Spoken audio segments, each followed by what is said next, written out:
मराठा आरक्षण योद्धा मनोज जरांगे पाटील यांनी मराठा ओबीसीतून 50% आरक्षण मिळण्यासाठी सुरू केलेले उपोषण त्यांच्या आरोग्याचा विचार करता सरकारने पुढाकार घेऊन तात्काळ सोडवावे, अन्यथा सकल मराठा समाजाच्या वतीने तीव्र आंदोलन करण्यात येईल असा इशारा उपविभागीय अधिकारी यांना दिलेल्या निवेदनात देण्यात आला आहे।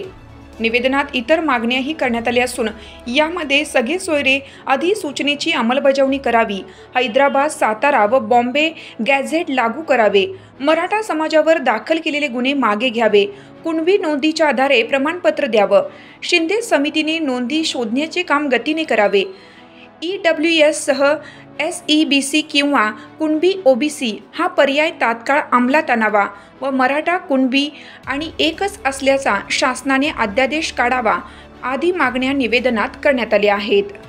आम्ही हे निवेदन जिल्हाबंदीसाठी दिलेलं आहे आणि आमच्या मागण्या आहेत मराठा समाजाला ओबीसीतूनच आरक्षण मिळायला पाहिजे आणि याच्यावर आमच्या जरांगे पाटलाचा आज उपोषणाचा 5वा दिवस आहे, तरीसुद्धा सरकार काही लक्ष देईन, त्यांनी लक्ष द्यायला पाहिजे सरकारनं, नाहीतर आम्ही पुन्हा रस्त्यावर आता उतरलोच आहोत।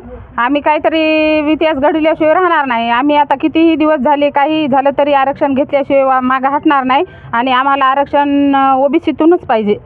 मनोजदादा जरांगे पाटील हे ओबीसीमधून सरसगट या महाराष्ट्रातील मराठा समाजांना आरक्षण देण्यासाठी मध्यरात्रीपासून उपोषणाला बसलेले आहेत आणि या ठिकाणी त्यांची तब्येत अत्यंत खालावलेली असतानासुद्धा शासनानं कुठलाही दखल न घेतल्यामुळे हा तमाम महाराष्ट्रातील समाज आज जागृत होऊन रस्त्यावर उतरलेला आहे आणि त्याच माध्यमातून आम्ही या ठिकाणी सन्माननीय तहसीलदारच्या मार्फतीनं या शासनाला निवेदन दाखल करीत आहोत। सकल मराठा समाज वसमतच्या वतीनं आज तहसील कार्यालयावर मनोजदादांच्या खऱ्या अर्थानं त्यांना पाठिंबा देण्यासाठी, त्यांना दैवी शक्ती प्राप्त करून देण्यासाठी आणि सकल मराठा समाजाचे आशीर्वाद मनोजदादांच्या सोबत ठेवण्यासाठी संपूर्ण तालुक्यातला हजारो मराठा समाज या ठिकाणी एकवटलेला आहे। मनोजदादा हे 6व्यांदा उपोषण करत आहेत। असं कुठंतरी कुणीतरी म्हटलं इतिहासामध्ये की उपोषण हा लोकशाहीचा मार्ग आहे।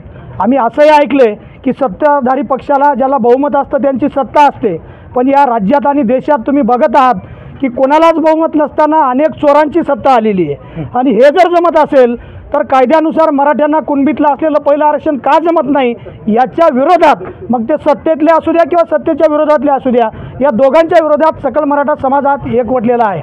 रात्री कुणीतरी बोलताना म्हणालं की भगतसिंगांनी दहशतवाद भगतसिंग होता, कदाचित भगतसिंग दहशतवादी असते तर मित्रांनो भगतसिंगांनी असेंब्लीमध्ये बॉम्बस्फोट केला असता। आज आमचे भगतसिंग जर कोणी असतील तर संघर्ष योद्धा मनोजदादा जरांगे ते बॉम्बस्फोट करत नाहीत, शांतीवरती विश्वास ठेवतात आणि लोकशाहीच्या मार्गाने आंदोलन करत आहेत। एकीकडे सरकार म्हणतंय की आम्ही द्यायला तयार आहोत, विरोधी पक्ष म्हणते आम्ही द्यायला तयार आहोत, मग विरोध कुणाचा पाकिस्तानचा का याचा सुद्धा साक्ष मोक्ष या उपोषणाच्या निमित्तानं होणं गरजेचं आहे। सरकारनं हैदराबाद गॅझेट लागू वसमत शहरासह संपूर्ण तालुका कडकडीत बंद राहील तोपर्यंत ज्याच्या त्याच्या पद्धतीने गाव पातळीवरचे आपले सगळे आंदोलन चालू राहतील।